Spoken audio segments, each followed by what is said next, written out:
Welcome to Serving Locally with me, your host, Michelle Dinas, the podcast where we spotlight service in the Longmont and surrounding communities. All right, let's connect.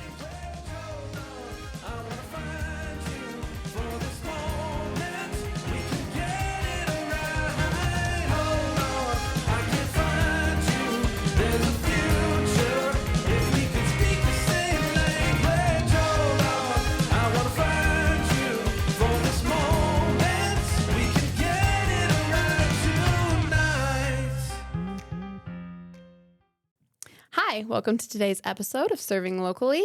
I am here with Adam from the Wildlands Restoration Volunteers Program, and we'll just start with who are you and what is Wildlands Restoration Volunteers in just a quick overview. So my name's Adam Fedeski. I'm the Community Outreach Coordinator with Wildlands Restoration Volunteers. I've worked there for 4.5 years. And we are a nonprofit that's focused on getting groups of volunteers together to heal the land and build community around that. That's fantastic. Give us a little background about your organization. Sure. So we started in 1999 doing a project in hygiene, I think, the Pella Pond crossing. And since that have grown to doing about 200 projects a year. So this is our 26th season. We are very, volunteer driven.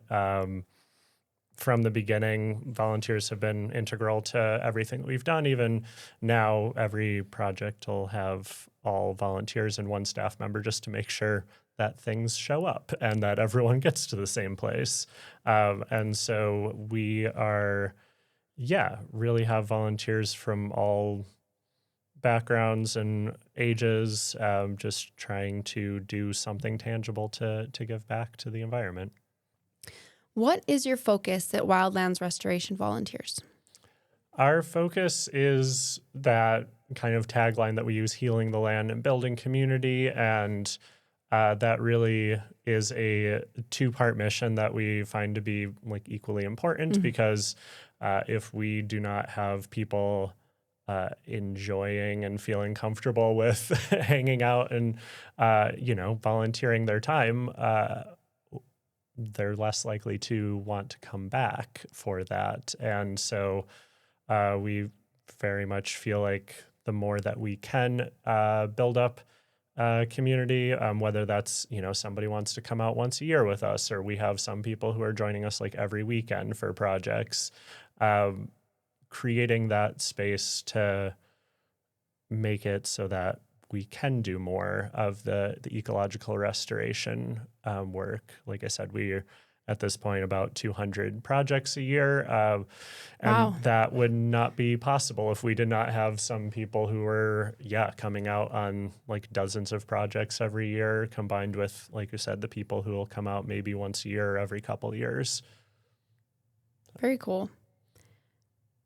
So who are you trying to reach?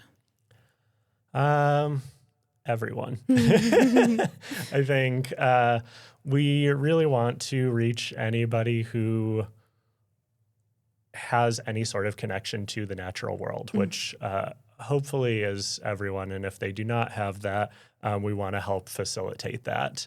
And so there is, really a wide variety of projects. And so sometimes I'll tell people about our organization, will be like, oh, I can't do the hard manual labor. I was like, can you walk through a field and collect seeds?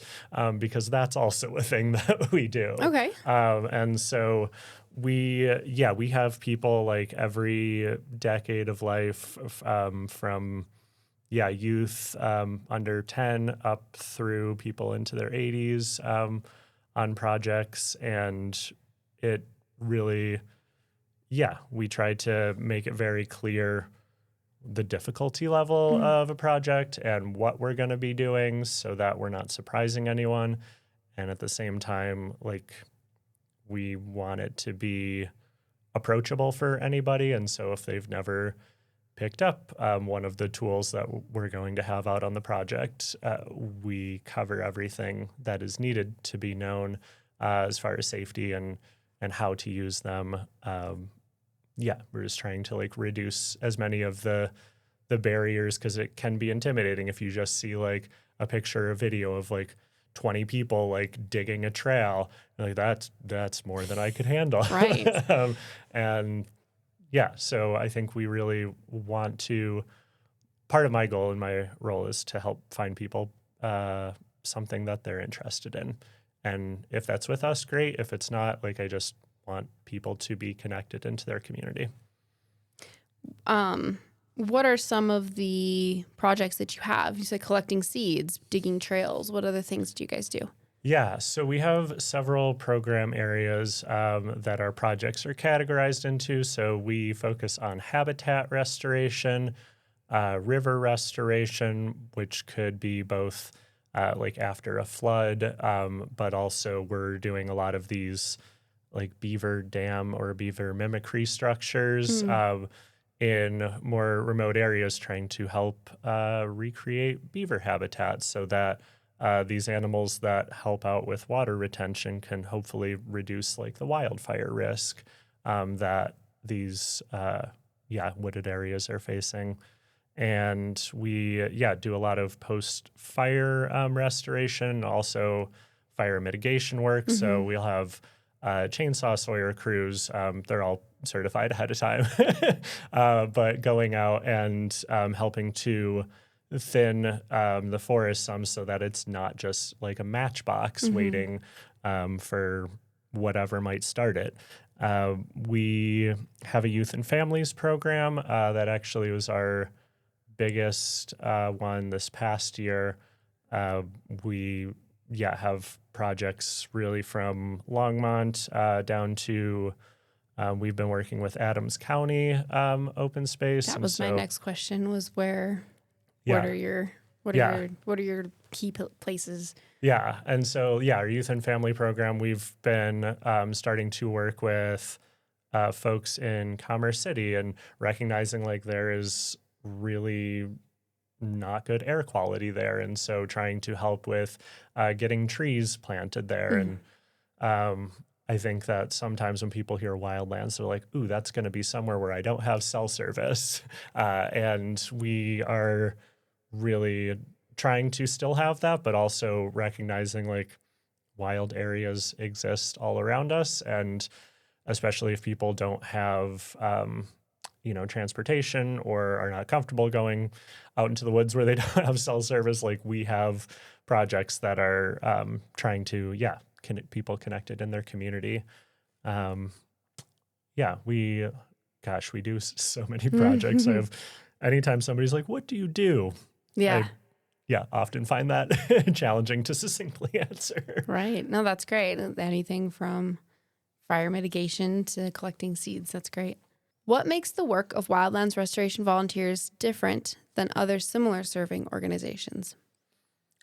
So we really try to, like I said, not only make it approachable for people who maybe haven't done this work before, but also want to have continual growth opportunities for anyone who is interested in the field. So we both make every project approachable if it's your first time, and we have like volunteer leader trainings so that people can train to become a crew leader or a technical advisor or a cook for our overnight projects.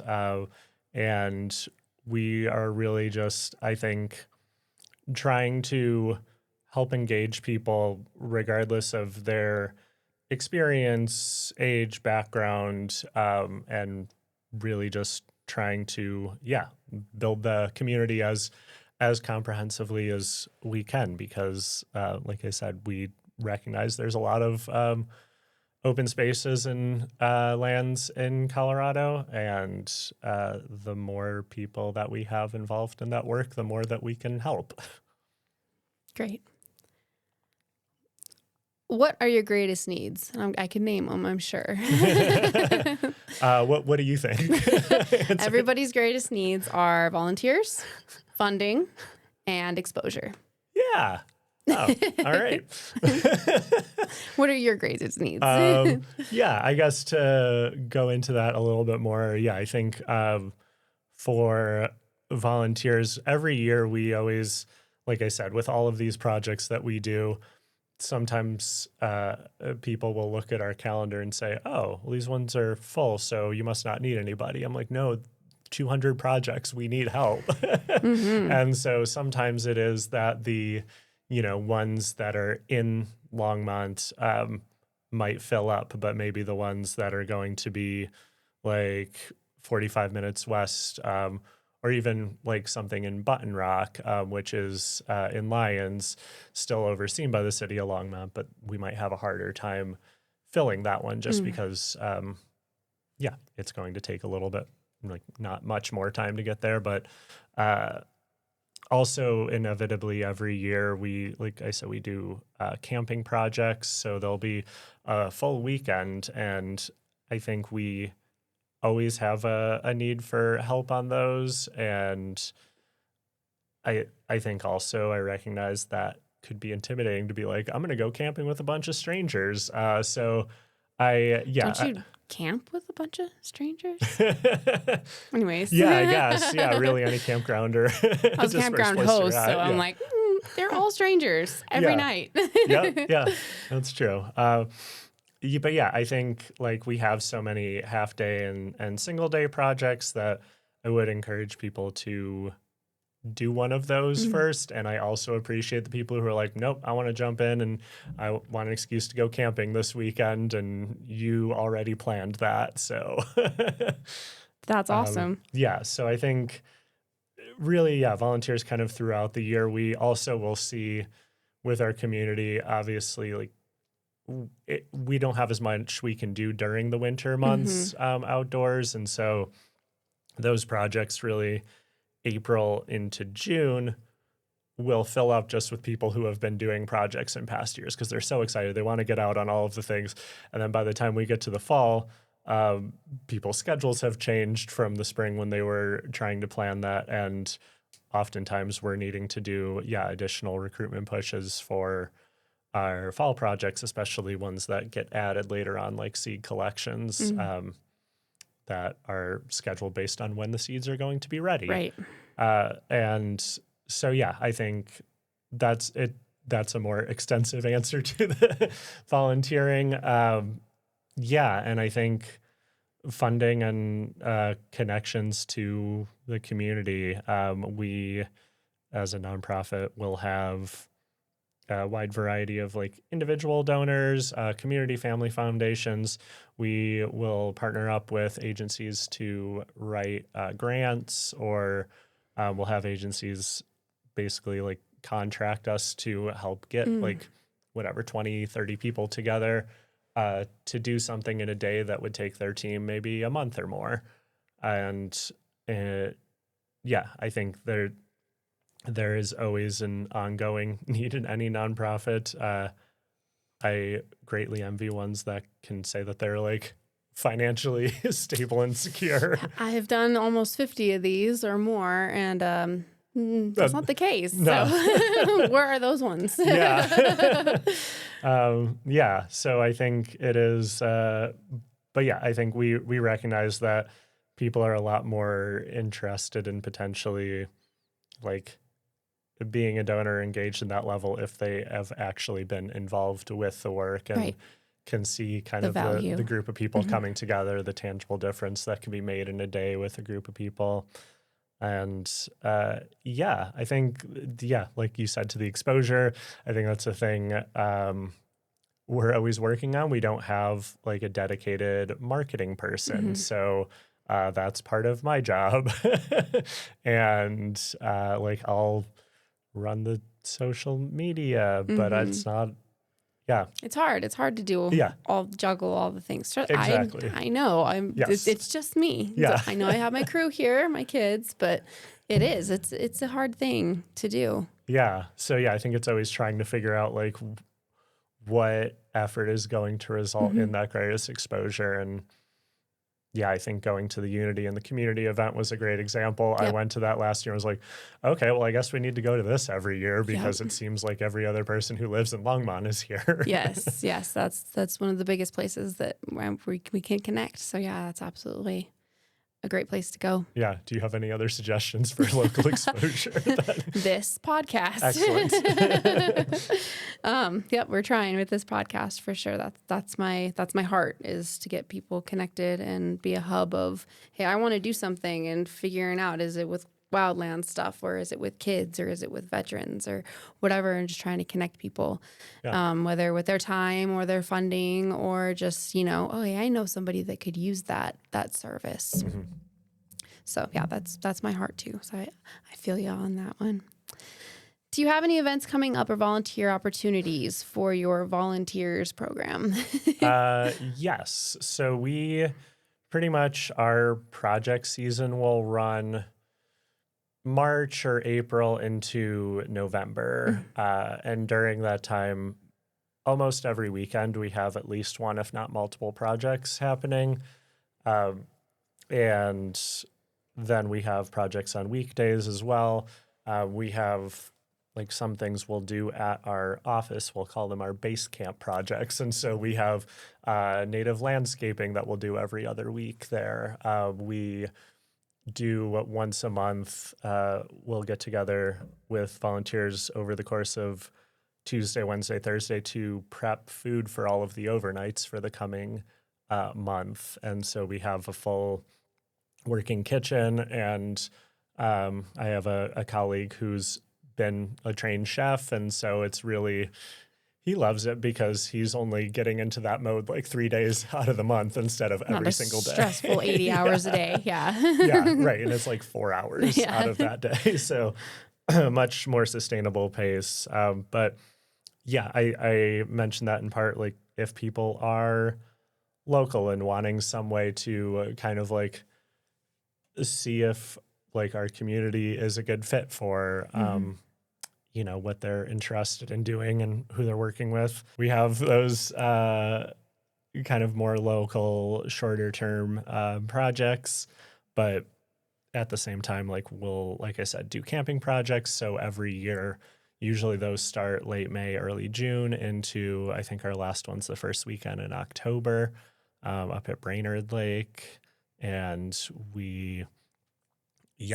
every year, like there's a lot happening. And especially on the weekends where we have like 3 or 4 projects happening simultaneously, like I think, in a couple of weeks we have one project that has almost 60 people on it, but then we have 3 other ones aside from that happening. And so even though they're not as large, like we need people, kind of throughout the year. And I think really anytime that somebody watches this, there is likely something going on, something happening. Yeah. Awesome. How can people contact and find out more about Wildland Restoration Volunteers? It'll be on my QR code. I'm going to put it in the show notes and when I post it and everything. But go ahead and just, if people are listening on Spotify, just how can people contact and find out more about you? Yeah, so our website is our initials, wrv.org.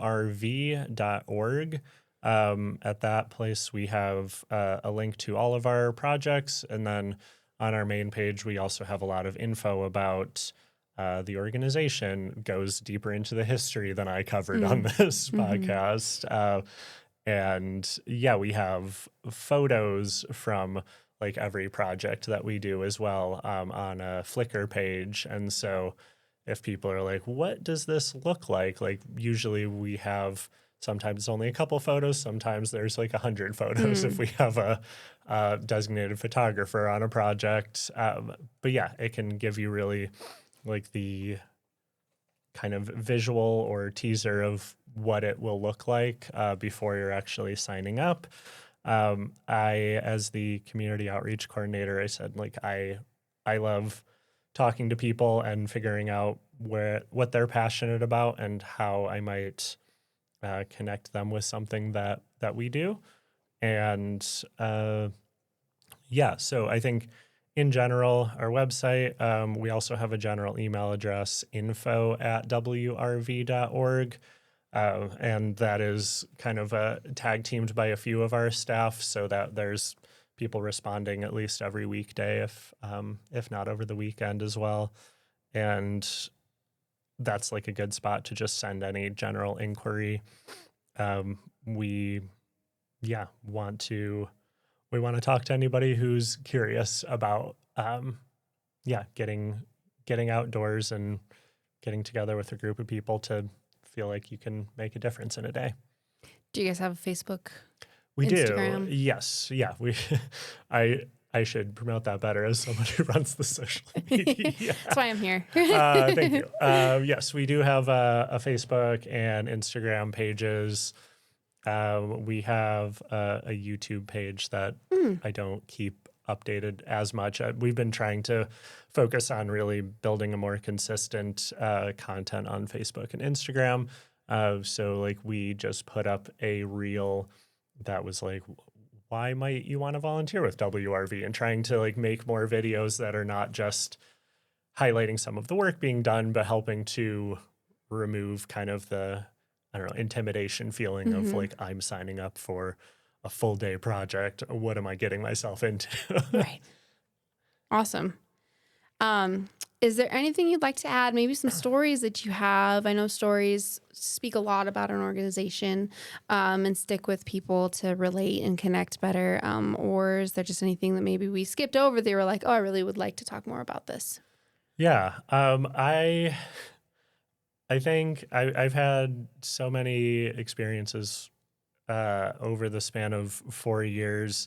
I think there are people who oftentimes will very vividly remember whatever their first project is. And my first overnight project I went on was in North Park near Walden, and we were doing wet meadow restoration structures. And the end of the first day, like there was clouds moving in. I was thinking, this doesn't look great. And then it just started hailing on everyone, and we were probably like half to 3/4 of a mile away from base camp, where at that point then we had a couple canopies that people could huddle under. Right. But I remembered while that was happening thinking, why would anybody want to come back and do this again?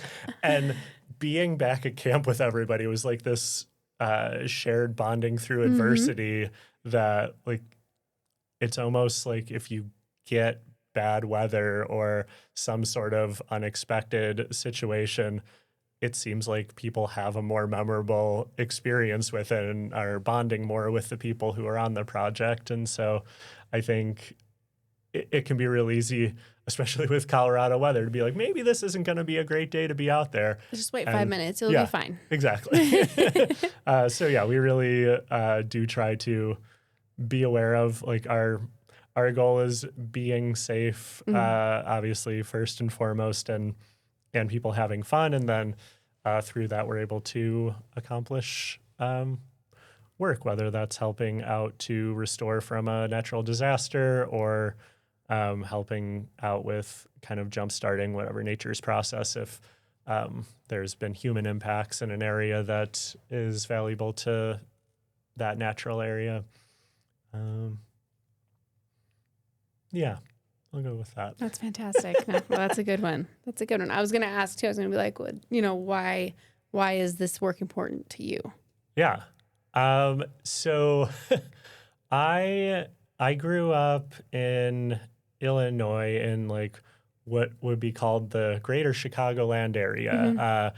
And it was an area where every suburb was very similar to one another, and they were fairly flat, all like I didn't have really much of a connection to nature growing up there. And Called the concrete jungle. Yeah, exactly. And so, you had like the street trees, but I didn't really, I don't know, have any sort of like personal connection. I never hugged a tree as a kid. Now you do? Occasionally. But I think what got me into all of this was going to college in Southern Illinois University. It was right next to the Shawnee National Forest, and I started getting involved with going and doing trail projects out there. as part of being in the geography club. Mm-hmm. And so this was just my like, oh, this seems like a fun way to spend a weekend. And I continued, I think just like volunteering because it felt like a good tangible thing that I could do. And then I got to, after college, realizing, oh, I can actually like work in this space also, not just be volunteering in it. And so, coming to WRV was like this full circle moment of kind of my, I guess, career meandering. I was going to say career arc, but I've been involved a lot in environmental education and working with nonprofit organizations. And WRV just kind of combined the getting to connect with people and also getting to go out in the field and do these projects with people, getting to go out and plant trees or, all team up against this like noxious weed that is taking over an Noxious, area. that's the word I was looking for. Yeah. There's a meat eater trivia there. Like Colorado has a specific word, whatever, blah, blah, blah, and it's noxious. That's what it is. Thank you. You're welcome. So I think in all of my work experiences prior to this, I was getting little bits that I really connected with and enjoyed. And once I came to Wildlands Restoration Volunteers, I was like, oh, there's been so many things that I feel like I've been at places hoping they could figure out or work towards. And just like the volunteer leadership that helps direct so much of how every project runs, and really just people's investment at whatever level they want to be involved has kept me around. And I think I started off as a seasonal employee in my first year and remember saying, I don't want to do seasonal jobs anymore. I'm like, I've been out of college for more than a decade. It's time for me to like have something more. Be an adult. Yeah. And so I'm really grateful that I was able to stay on. We got a lot of funding for all of the fires that happened in 2020 to do a lot of post fire recovery work. And so that kind of led to me staying on through in between the first two seasons. And then, it's just become my family and community. And I look forward to every Wednesday. Our whole team will get together in the office. There's so often we're have people out in the field or out on a site visit. Doing the projects or preparing for the projects. And so, I genuinely enjoy, getting together with my colleagues, and I try to plan little to nothing on Wednesdays so that I can just interact with people and kind of catch up. And it's always a bonus when I get to do a project or have volunteers coming into the office too. It's like, I look forward to seeing anyone and everyone that I work with, staff and volunteers. It sounds like the perfect marriage between connecting with community, but also with nature, which I think is very important. So to feed both of those needs in our lives, I think is very special and unique. That's wonderful. Thank you for what you guys do. Then the last question is, what does service mean to you, Adam? Service means, that's a good question. I'm going to take a second on it so that I'm so good at like just launching into an answer without thinking about what I'm saying. This one catches people. Yeah. It does. It takes you a minute. Just what does it actually mean? Yeah. Service to me means, being of service to others and causes that you care about. And so service, I always used to talk about this when I worked with high school students, the difference between a volunteer project and service learning is like volunteer project, you would sign up for something, you'd maybe go dig holes or serve food or Pick up trash. pick up trash. And that's more of a like volunteer project. And the service learning component really comes in when you are getting a chance to, I guess, have a better understanding of why you're doing what you're doing. And so you're not just like clocking in and out for the couple hours shift, but the service means like you are connected to why you're doing what you're doing. And the people and in our case, like the animals and natural world that is being able to benefit from people caring. So I think, service is really going beyond just volunteering. It's really starting to, whether it is a chance to be working in community with others, and developing kind of a deeper connection to, causes that matter to you. I do think of it as, kind of beyond just like, oh, I got a couple hours I need to complete for graduating this grade, that it is really a deeper connection. That's great. I love that. I've never heard that before, but I absolutely love that. There's a difference between just clicking off the hours and actually learning something, maybe about you, maybe about something else that's out of your scope of your point of view or whatever. That's fantastic. Well, thank you, Adam, so much for coming on the show, and thank you so much for all that you do. I think that that's amazing, and I'd love to do all of this stuff, but I don't have a day of the week I could dedicate to all the organizations. I really wish I could. Yeah. But it's fantastic that there is so much opportunity out there for people to connect with community, with each other, and then with nature. I think that's fantastic. So thank you very much. Yeah, absolutely. And thank you for having me on. And one of the things I forgot to mention before is you were saying like, oh, I might not have this regular time. Most of our, like everything we do is kind of one-off projects. And so I always encourage people, I'm like, go try something out someday. I'm not going to try and like hound you to be like, oh, you got to be there every Saturday. Right. Because we know that when we give people kind of that, flexibility to be engaged at whatever level they want to be, then they're more likely to continue being engaged. Yeah, that's awesome. That's a good note. Yeah. Come and do it once a year. Yeah. Something. Got 200 things you can try. Right. We have options. That's fantastic. Okay. Thank you so much, Adam. Yeah. Thanks, Michelle. Thank you to my guests, my listeners, and my supporters. Serving together, we can strengthen our community. Please like and subscribe. Do all those other things. You know you got to do them. Because that's the easiest way that you can serve right now. All right, now go, connect with others, and be a blessing.